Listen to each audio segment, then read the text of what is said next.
Vijayawada A convention లో TDP Janasena BJP కూటమి శాసనసభ పక్ష సమావేశం ప్రారంభమైంది. కూటమి తరపున గెలిచిన ఎమ్మెల్యేలు Janasena chief Pawan Kalyan, BJP AP chief Purandeswari ఈ సమావేశానికి హాజరయ్యారు. ఏర్పాటు చేసిన మొదటి సభలో జనసేన చీఫ్ పవన్ కళ్యాణ్ మాట్లాడుతూ ఈ ఎన్నికల్లో ఎట్టి పరిస్థితుల్లోనూ ఓట్లు చీలకూడదనే బలమైన నిర్ణయంతో ఈ కూటమిని ఏర్పరిచాం. ఎన్నో కష్టాలను అధిగమించి ఈ విజయాన్ని సాధించాం. ఎలాంటి కక్ష సాధింపులకు గాని, ఎలాంటి దుష్ప్రచారాలకు గాని, అసభ్య పద దూషణలకు గాని కూటమికి సమయం లేదని 5 కోట్ల మంది ప్రజలు నమ్మకంతో ఇచ్చిన బాధ్యతను సక్రమంగా నడిపించాలని, అలా నడిపించగలిగే అనుభవం కేవలం చంద్రబాబుకు మాత్రమే ఉంది అని ఎన్డీఏ కూటమి నుంచి ముఖ్యమంత్రి అభ్యర్థిగా నారా చంద్రబాబు నాయుడు గారికి మద్దతు తెలిపారు. 2024 ఆంధ్రప్రదేశ్ కి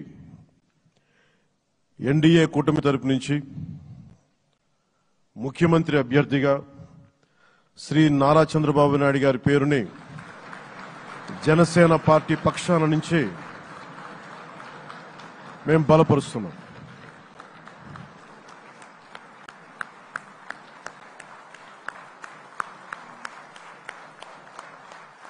అలానే భాజపా పార్టీ అధ్యక్షురాలు దగ్గుపాటి పురంధేశ్వరి కూడా ముఖ్యమంత్రి అభ్యర్థిగా చంద్రబాబు నాయుడుకు మద్దతు తెలుపుతూ ఇప్పటికీ ప్రజలకు సుపరిపాలన అందించేందుకు అన్ని అర్హతలు ఉన్న ఏకైక నాయకుడు అని అన్నారు. ఒక పక్క అనూహ్యమైనటువంటి విజయం అని చెప్పి మనం అందరం చాలా సంతోషపడినప్పటికీ, రెండవ పక్కన మనం ఈ విజయం నుండి నేర్చుకోవాల్సినటువంటి పాఠాలు కూడా ఉన్నాయి అని చెప్పి గ్రహించవలసినటువంటి అవసరం ఉన్నది అని చెప్పి గట్టిగా విశ్వసిస్తున్నాను నేను.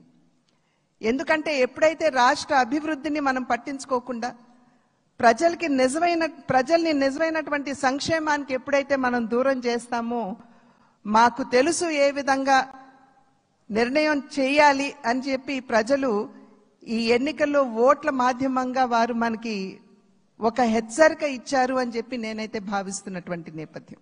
ఇక తెలుగుదేశం పార్టీ అధ్యక్షుడు నారా చంద్రబాబు మాట్లాడుతూ చరిత్రలో ఎన్నడూ లేనంత మెజారిటీతో గెలిపించిన ప్రజలకు ధన్యవాదాలు తెలుపుతూ రాగద్వేషాలకు అతీతంగా రాజ్యాంగంలో ప్రమాణం చేసినట్లే కష్టపడి పని చేస్తానని తెలిపారు. అంతేకాకుండా ఈ ఎన్నికల్లో విశాఖ జిల్లా ప్రజలు ముఖ్య పాత్ర పోషించారు. విశాఖ నగరాన్ని ఎప్పటికీ మర్చిపోలేం. బాధ్యత తీసుకున్న తర్వాత చేసే ముఖ్యమైన పని రాజధాని అభివృద్ధి. అమరావతి మన రాజధాని అయితే విశాఖపట్నాన్ని మన ఆర్థిక రాజధానిగా ప్రకటిస్తామని స్పష్టం చేస్తారు. మనది ప్రజాప్రభుత్వం.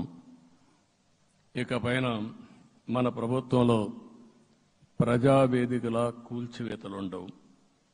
3 రాజధానులంటూ రాష్ట్ర భవిష్యత్తు ఆటలాడే పరిస్థితి ఉండదు. మన రాజధాని అమరావతి, అమరావతి రాజధాని. విశాఖపట్నం ఆర్థిక రాజధానిగా, ఒక ప్రత్యేకమైన సిటీగా, ఆధునికమైన నగరంగా తయారు చేసుకుందాం. దాన్ని ఎప్పుడు కూడా నేను కంబైన్డ్ ఆంధ్రప్రదేశ్ కూడా గుర్తుపెట్టుకున్నాను.